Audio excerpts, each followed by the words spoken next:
En el video anterior les planteaba la problemática de los productores de imágenes en el suroccidente de Colombia y creo que se puede compartir en muchas partes del mundo también, en Latinoamérica y bueno, y en otras partes. El problema pues de que hay muchísimos productores de imágenes, que hay muchísimas posibilidades de vivir del arte a partir de la producción de imágenes, pero no hay mediadores ni personas que comercialicen el producto artístico o el servicio artístico, ¿sí? Cuando hablo de servicio artístico me estoy refiriendo básicamente como instalaciones, performance, videos, instalaciones y demás, o sea, obras que son de pronto más de carácter efímero, que la gente pueden visitar en museos o galerías momentáneamente y no un producto físico terminado, una obra material física que la gente pueda adquirir y llevarse para su casa. Por eso hablaba de servicios y hablaba de bienes, que serían pues las obras de arte físicas como las conocemos tradicionalmente. La cuestión entonces es que faltarían de esos mediadores y esos comercializadores. ¿Quiénes serían esos mediadores? Pues básicamente mediadores del arte serían curadores, críticos de arte, museógrafos, las personas del staff de las galerías o de los museos o de las instituciones que hacen las exposiciones. También, digamos, como mediadores pondría historiadores del arte, sociólogos del arte, personas que escriban desde la academia sobre el arte, que investiguen sobre el arte y que generen documentos o discursos o presentaciones o ponencias sobre el arte. Entonces digamos que sería ese lado de esos mediadores y comercializadores, pues estarían ahí los galeristas, los dealers, las personas que desarrollan o realizan las ventas de esos bienes y servicios. Gestores culturales también, algunos promotores artísticos que podrían de pronto interactuar. Si de los primeros no hay, de los segundos hay menos. ¿Sí? Entonces, o sea, uno no hay, o hay muy pocos curadores, críticos, eh, eh, eh, ensayistas o personas que estén, periodistas culturales, me faltaba mencionar en los primeros, en los mediadores, con conocimientos de cultura y conocimientos de arte.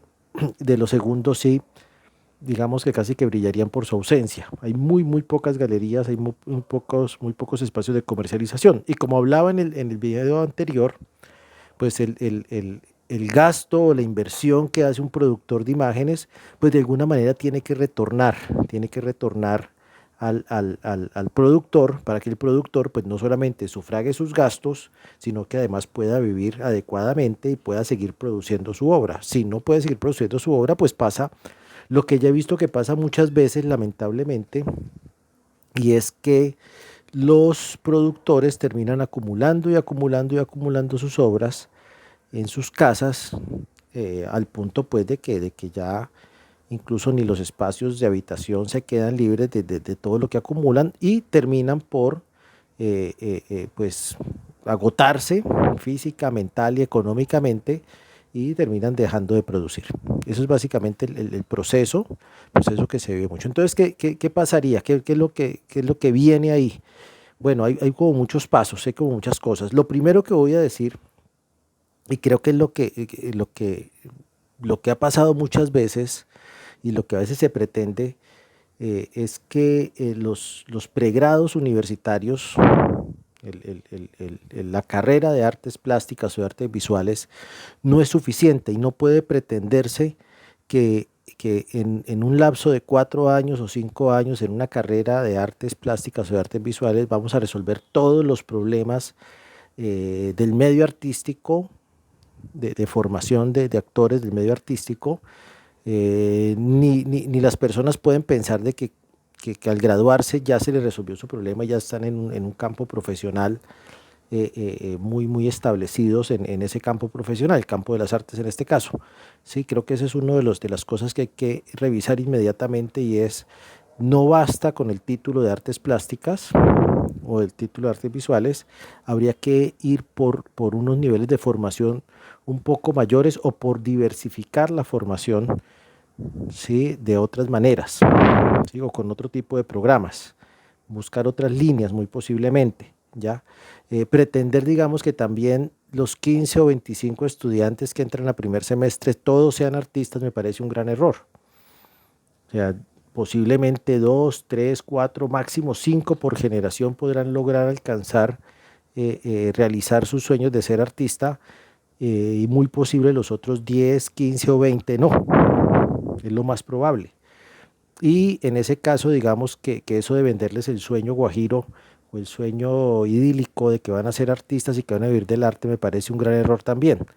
Y comerse ese sueño y pues creérselo peor, ¿ya?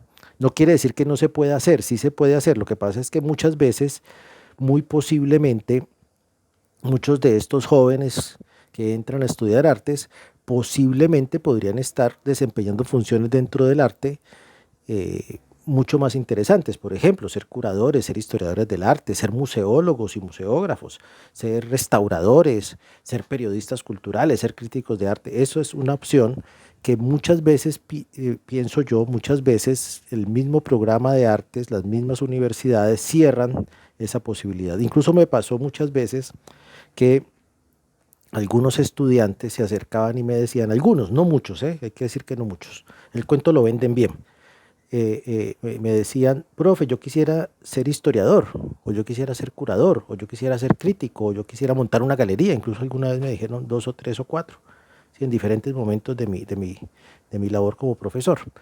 Y digamos que el programa, el plan de estudios, como estaba diseñado, como están diseñados por lo general los planes de estudios de las universidades, pues no permiten, ¿sí? No hay espacio para que estos intereses o estos sueños o estos deseos o estas decisiones de los estudiantes se tomen, ¿ya?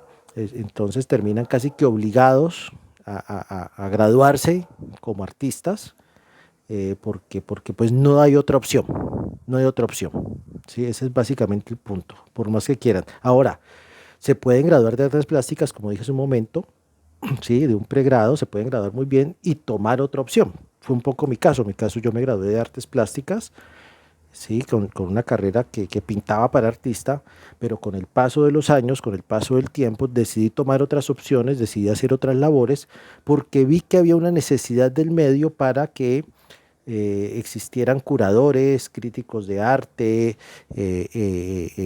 gestores culturales, incluso periodistas culturales, labores que más o menos desde mi empirismo, llamémoslo así, he venido desarrollando y bueno, ya después como a nivel profesional, porque digamos que me formé para eso también, ¿sí? Entendiendo, y esto cuento un poco a título personal, entendiendo que hacía falta gestión cultural o gestores o personas que tomaran decisiones desde la parte administrativa de las artes, pues opté por hacer un posgrado en gerencia para las artes, del cual nunca me gradué y creo que nunca me voy a graduar, ¿sí? Y después hice mis posgrados en historia del arte, cosa que me gusta muchísimo, me gustó muchísimo, me gusta muchísimo, y entendiendo pues que había una necesidad de que en el medio artístico local, ¿sí? Y nacional, de que haya gente que escriba sobre el arte, sobre lo que pasó, sobre lo que pasa, que discuta de alguna manera sobre todo esto.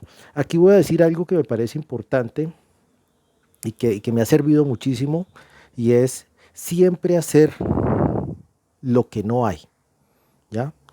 Por lo general, y esa ha sido una discusión siempre con muchas personas, por lo general tienden a hacer lo que ya hay. Sí, o sea, hay artistas, pues formemos más artistas. ¿Para qué si no hay espacios? No hay mediadores, no hay comercializadores, por llamarlo de alguna manera, ¿sí? Entonces, siempre busqué hacer lo que no, de lo que no había, ¿ya? Entonces, en un momento dado, por ejemplo, inicié mi carrera como docente, como profesor de escultura, porque no había profesores de escultura. Luego me dediqué como a las partes, a las áreas teóricas, porque no había profesores de áreas teóricas, ¿ya? Entonces, siempre tratar de buscar dentro de las opciones laborales y de las cosas, esas cosas que no hay, no hacer lo que todos hacen. Yo veo que la gente busca es lo que ya hay y terminan haciendo lo que todos hacen. Bueno, entonces en ese sentido digamos que habría como que diversificar y cambiar un poco la mirada del asunto, ¿ya? Un poco o mucho más bien, más que un poco desde las instituciones educativas, abrir más esos programas a otras opciones laborales, a otras opciones de formación. Y por otro lado, por parte de los estudiantes o egresados de los programas de artes plásticas o visuales, Primero, no conformarse con el pregrado. Pregrado es una formación muy básica, muy básica.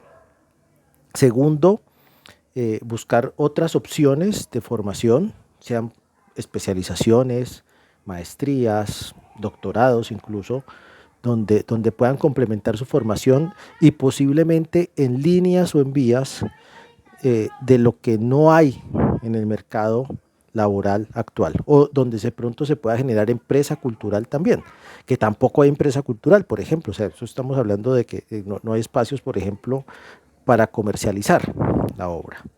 Espacios de exposición, y allí hay otro punto que me parece interesante. Yo veo que exponen y exponen y exponen y hacen eventos expositivos, y eso no está mal, ¿sí? Exponen, ¿sí? Pero no veo o no sé por dónde hay un retorno hacia el creador o hacia el productor o hacia el mismo gestor o hacia las mismas personas que están desarrollando esos espacios de exposiciones. Hay un retorno económico para que esto se dinamice y se mueva más, ¿sí? En términos del recurso, ¿sí? Aquí voy a decir algo que de pronto lo voy a dejar más bien para el próximo video, pero hay unos retornos o unos apoyos gubernamentales, pero son muy exiguos, son muy pocos y realmente no alcanzan a cubrir las necesidades de las personas ni verdaderamente hacer lo que su nombre dice, hacer un estímulo importante para el medio artístico local o nacional, especialmente hablando del caso de Colombia, hablando del suroccidente colombiano en general. Entonces, en ese sentido, digamos que habría que primero buscar otros espacios de formación, complementar esa formación de pregrado, ¿sí? Luego mirar hacia qué otras vías puedo dedicar mi formación, ¿sí? Pensando que de pronto no me interesa tanto ser ese artista, de pronto no me interesa, fue mi caso personal, ¿ya? De pronto podría enfocarme hacia a otros espacios laborales, los que ya mencioné hace un rato, y por qué no de pronto pensar en la conformación de empresa. Cuando digo empresa, no solamente son empresas comerciales, pueden ser empresas de carácter sin ánimo de lucro, de otros tipos de caracteres diferentes, pero sí generar empresa y formarme. Es muy importante eso, formarme para eso, para lo que vaya a hacer, porque digamos que esas son las herramientas básicas para poder, digamos, moverme bien dentro de este campo, dentro de este medio del arte, en general, en general.